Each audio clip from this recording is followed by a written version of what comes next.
Hi, it's me, Josephine. This video was a wish of so many people of you, and I really understand why, because I was struggling to do that so bad. I have tried so many different things and I failed very bad. I have dyed with natural ingredients, like with curcuma and with juices and with other spices and with so many things, and I failed often. Some things they did give the things color, but they also broke the wood. Some other things they just didn't do anything, like with the avocado, with the seed inside. If you grind it and then you use this powder, you could use it as a color. It just does not work on wood exactly the same as it would work on clothes, and I had a really hard time trying out so many different things. And to make it easier and simpler for you, I want to share with you what exactly I did to do things like dyeing wooden blocks, or also dyeing some wooden colors. Here are more the dark ones now. Over there's an orange one standing there. I'm too lazy now. And a few other ones. So I've showed them also in a different video, but it is really not as complicated as you might think. It is pretty easy. All you have to do is you have literally just to get the right color and not try to make it, because that's just really a pain in the ass, especially if you would love to have something blue. Blue is the most complicated color to find natural. It is so expensive. It is crazy. It is really so expensive because it is just not a color that is that often in our world as we think. And if you look up natural blue dye, it is really expensive, and it is a shock. It's really a shock. And if you want to dye clothes, it's just something different than if you want to dye wood. And as parents, we are so busy. We have to do so much. And if you would like to have things dyed easily, fast, but beautiful, and without any toxic stuff on top, and also vegan, what is for a lot of people a big issue to find something vegan, then this is the best idea I have for you. How you can do things like this, and it looks a little bit like the toys from Grimm's and other companies, kind of like that. What is not really easy and possible this way is to make things more like the brand Ostheimer, where you have to have more prints here with the face. Of course you could do something like that easily that way too, but to do the face, or here the eyes, that is a different way. But to just dye it, I am pretty sure that works. When you look at those animals, I am really pretty sure it would work that way too. So let's get started. I'm showing you now how I actually do it.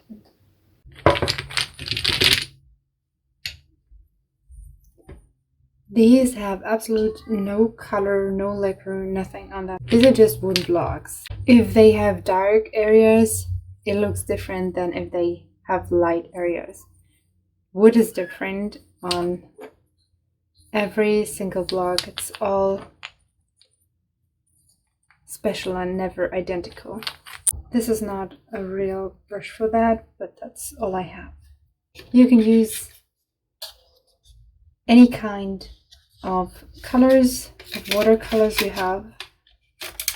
The best are the ones would have proven no bad things inside, but the ones I prefer are not available in the US right now, so I had to be a little more flexible.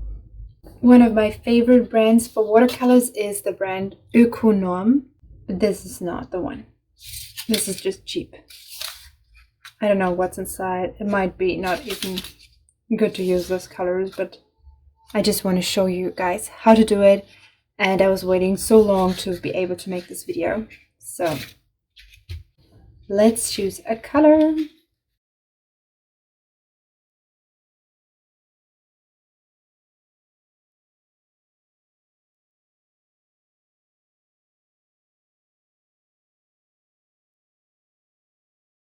Depending on the quality of your color is also ending up your toy.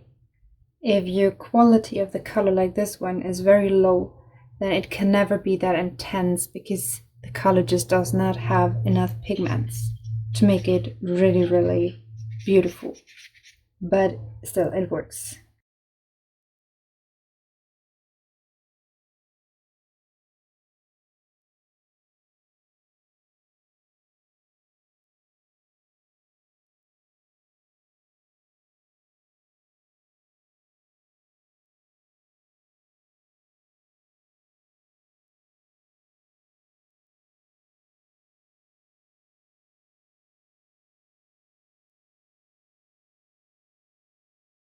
Usually I would wait until the color is completely dry before I'm starting with the other side, but because I would like to show you how it's gonna be, I'm trying to kind of rush a little.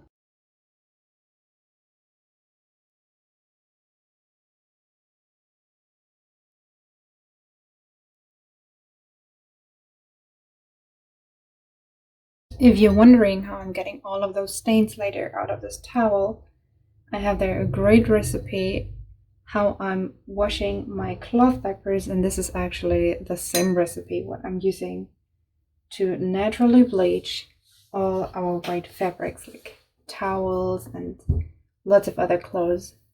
And I have to do this a lot because my husband is a painter, so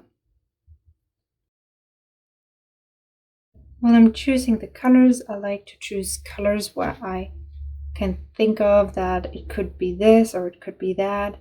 And of course, the kids will have more ideas and more inspiration, but some colors I just think it's harder to imagine what it would be, especially if you know your kid, how your kid plays, you know what colors are chosen more often. Like from the Grimm's rainbow, what colors is your child choosing? Play, and what is it meant to be in the play? Does it really make sense to paint something, or does it actually make more sense to leave some things natural? I often heard that it is better if the child has also natural colored toys to be more creative. But I realized when my daughter is playing that she prefers the ones with color.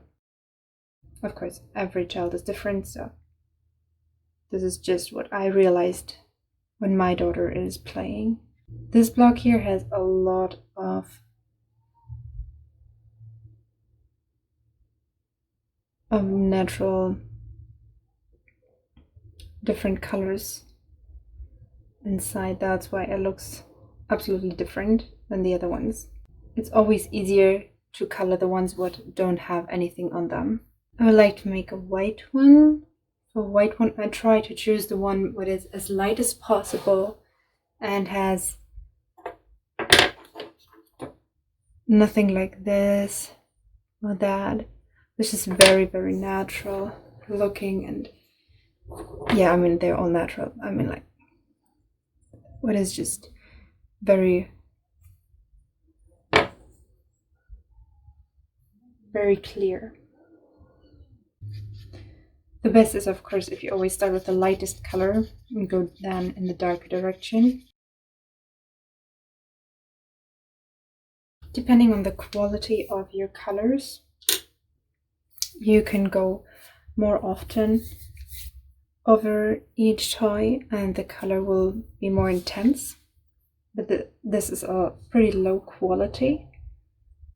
So if I go a lot of times over the color, it might even disappear again, which is not my intention. The best is if you have a sponge or something to make sure that the color does not go away again, because if my daughter would now suck on this color, the color would disappear. She would swallow the color. That is also not what I want. The best, of course, before you do what I'm doing now is that you really wait until this is completely dried out. I can still feel some sort of wetness, but it's not that bad, so I'm going to do it to explain you how. There are many different oils. This is walnut oil. This is the only oil what works for that. I would definitely make sure that you have not a cheap one, that you have a good one. Same with the color. Don't use the kind of color what I use. This is not the right option. This is just the only option I had. So the best if you have another brush or if you have a sponge. If you use tissue paper or things like this, it will leave marks on the toy. I don't have anything else. I'm going to use a tissue.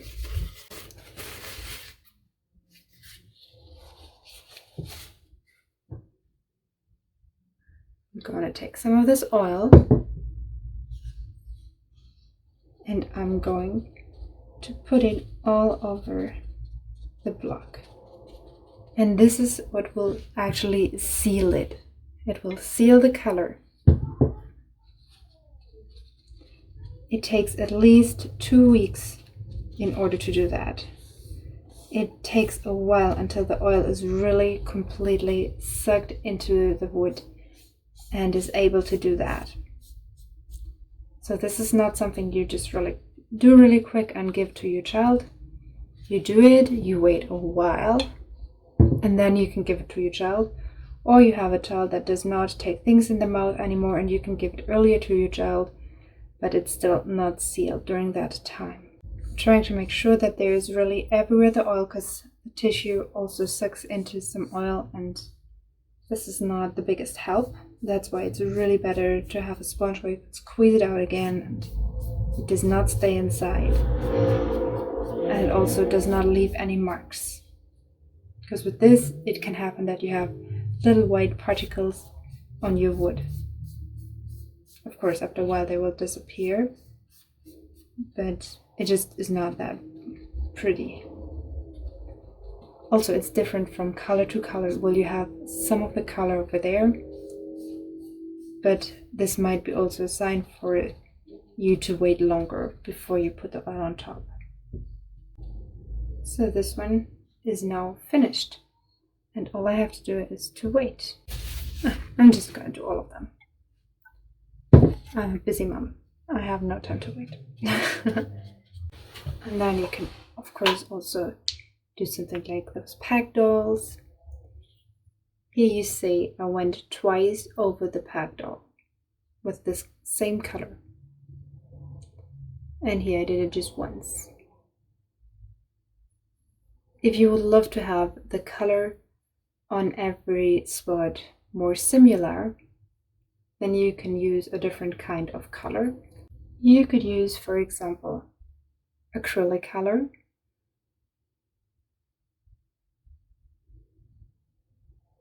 But there's just a big difference of how natural the color is, what you're using. And you can also seal the acrylic color with the walnut oil. And here on the black, I haven't glued that yet on this or sewed. You can see very well all this fuzzy stuff from the tissue because I have used the tissue again. Really not the best idea. All you have to do is literally you look into the different kind of watercolors. There's so many different kinds of watercolors, and if you find a watercolor that is absolutely natural and non-toxic, not just the ones, the cheap ones would say non-toxic, they usually don't have enough of the pigments inside, and without enough pigments it's hard to get a beautiful color. So you really do need good pigmented color, and if you have a good pigmented color you can do really beautiful things. This is a very cheap color, it's not well pigmented, that's why you see some spots, things like this. This is what happens if you're using a cheap color that's not well pigmented. So buy the good shit. I think one of the best ones is Ökonom, but it is not available right now in the US because of this whole virus thing. So just look what is available for you right now. And if there's nothing available and you buy, like I did, one of those cheap ones, then that's just how it is. I mean, there's not a lot we can do. We all have to make the best out of our options and just live with that.